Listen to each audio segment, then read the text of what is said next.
The divine soul में आपका स्वागत है। इस वीडियो में हम ओंकारेश्वर मंदिर का इतिहास और विशेषताएं जानेंगे। ओंकारेश्वर मंदिर कहाँ है? भगवान शिव को समर्पित ओंकारेश्वर मंदिर मध्य प्रदेश राज्य के खंडवा नामक जिले में नर्मदा नदी के निकट शिवपुरी और मांधाता द्वीप पर अवस्थित है। यह मंदिर इसलिए भी अधिक खास है क्योंकि यहाँ भगवान शिव 12 ज्योतिर्लिंगों में से एक ज्योतिर्लिंग ओंकारेश्वर स्थापित है।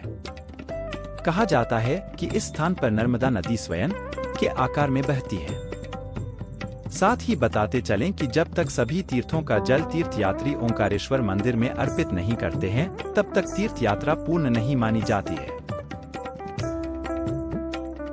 ओंकारेश्वर मंदिर का निर्माण किसने करवाया? ओंकारेश्वर महादेव मंदिर के निर्माण से संबंधित इतिहास में कुछ खास तथ्य मौजूद नहीं है। अब तक जो भी ऐतिहासिक प्रमाण मिले हैं, उनके हिसाब से इस मंदिर का निर्माण के लिए सन 1063 में राजा उदयादित्य ने 4 पत्थरों को स्थापित करवाया था, जिन पर संस्कृति भाषा में अंकित स्तोत्रम थे। इसके पश्चात सन 1195 में राजा भारत सिंह चौहान ने इस स्थान को पुनर्निर्मित करवाया। इसके बाद मांधाता पर सिंधिया, मालवा, परमार ने राज किया। वर्ष 1824 में इस क्षेत्र को ब्रिटिश सरकार को सौंप दिया गया। ओंकारेश्वर मंदिर की कहानी। ओंकारेश्वर मंदिर से जुड़ी 3 कहानियां प्रचलित हैं, जिसमें से एक कहानी के अनुसार एक बार नारद जी विंध्याचल पर्वत पहुंचे। वहां पहुंचते ही पर्वतराज कहे जाने वाले विंध्याचल ने नारद जी का आदर सत्कार किया। इसके बाद विंध्याचल पर्वतराज ने कहा कि मैं सर्वगुण संपन्न हूँ, मेरे पर सब कुछ है। नारद जी पर्वतराज की बातों को सुनते रहे और चुप खड़े रहे। जब पर्वतराज की बात समाप्त हुई तो नारद जी उनसे बोले कि मुझे ज्ञात है कि तुम सर्वगुण संपन्न हो, परंतु फिर भी तुम सुमेरु पर्वत की भांति ऊंचे नहीं हो। सुमेरु पर्वत को देखो, जिसका भाग देवलोकों तक पहुंचा हुआ है, परंतु तुम वहां तक कभी नहीं पहुंच सकते हो। नारद जी इन बातों को सुन विंध्याचल पर्वतराज खुद को ऊंचा साबित करने के लिए सोच विचार करने लगे। नारद जी की बातें उन्हें बहुत चुभ रही थी और वे बहुत परेशान हो गए, क्योंकि यहाँ पर उनके अहंकार की हार हुई। अपने आप को सबसे ऊंचा बनाने की कामना के चलते उन्होंने भगवान शिव की पूजा करने का मन बनाया।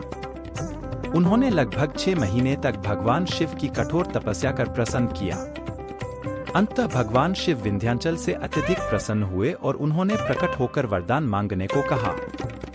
इस पर विंध्याचल पर्वत ने कहा कि हे प्रभु, मुझे बुद्धि प्रदान करें और मैं जिस भी कार्य को आरंभ करूं वह सिद्ध हो। इस प्रकार विंध्याचल पर्वत ने वरदान प्राप्त किया। भगवान शिव को देख आसपास के ऋषि मुनि वहां पर आ गए और उन्होंने भगवान शिव से यहाँ वास करने की प्रार्थना की। इस प्रकार भगवान शिव ने सभी की बात मानी।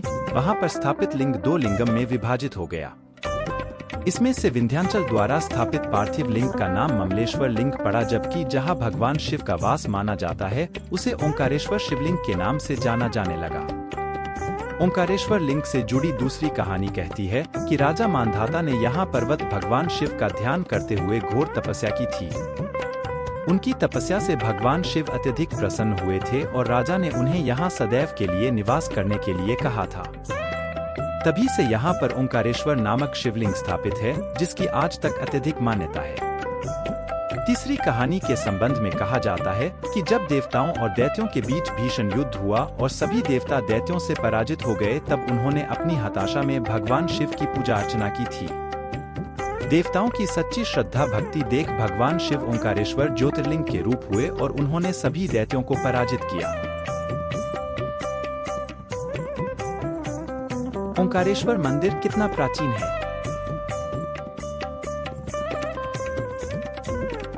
उच्चैन महाकालेश्वर मंदिर के संबंध में मिले ऐतिहासिक प्रमाणों के अनुसार यह आज से लगभग 5500 वर्ष प्राचीन माना जाता है। ओंकारेश्वर मंदिर के बारे में हमें पुराणों में भी वर्णन मिलता है। इस तरह से हम इसकी प्राचीनता का अंदाजा लगा सकते हैं। ओंकारेश्वर ज्योतिर्लिंग कैसे पहुंचे? यदि आप हवाई मार्ग से ओंकारेश्वर ज्योतिर्लिंग पहुंचना चाहते हैं तो आपको ओंकारेश्वर से 77 किलोमीटर दूर अवस्थी इंदौर एयरपोर्ट तक जाना होगा। इसके बाद बस या टैक्सी के माध्यम से यहां तक आसानी से पहुंचा जा सकता है।